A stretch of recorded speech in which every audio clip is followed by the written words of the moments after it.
বর্ষার ভরপুর তিস্তা নদীকে উপেক্ষা করে জীবনের ঝুঁকি নিয়ে সাঁতার কেটে তিস্তা নদী দিয়ে গরু পারাপার করছেন তিস্তা নদী সংলগ্ন এলাকার মানুষেরা।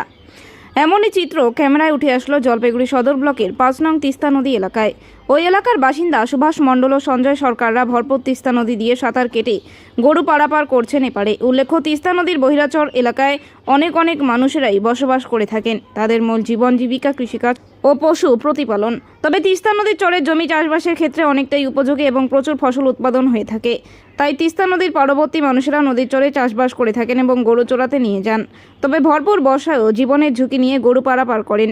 সুভাষবাবু বলেন, বর্ষার সময়ে সাঁতার কেটে গরু পারাপার করতে একদিকে যেমন জীবনের ঝুঁকি থাকে, অন্যদিকে গরু বাছুরেরও অনেকই অসুবিধার মধ্যে পড়তে হয়। তাদেরও জীবনের ঝুঁকি থাকে, তবুও রুজি রোজগারের টানে করতে হয়। ভরপুর তিস্তা নদী বন্যা এসেছে, এর মাঝখান দিয়ে নদী পেরিয়ে গরুকে নিয়ে আসলেন সাথে। কতটা জীবনের ঝুঁকি ছিল?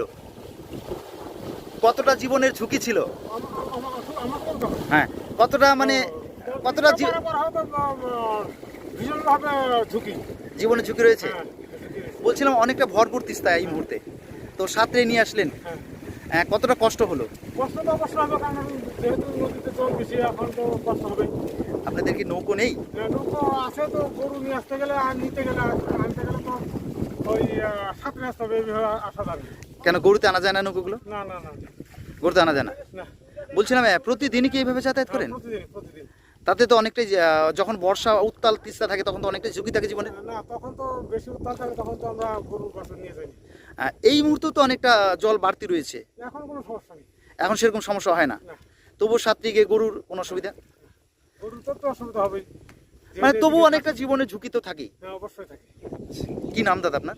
আমার নাম সুভাষ মণ্ডল। অনেক ধন্যবাদ।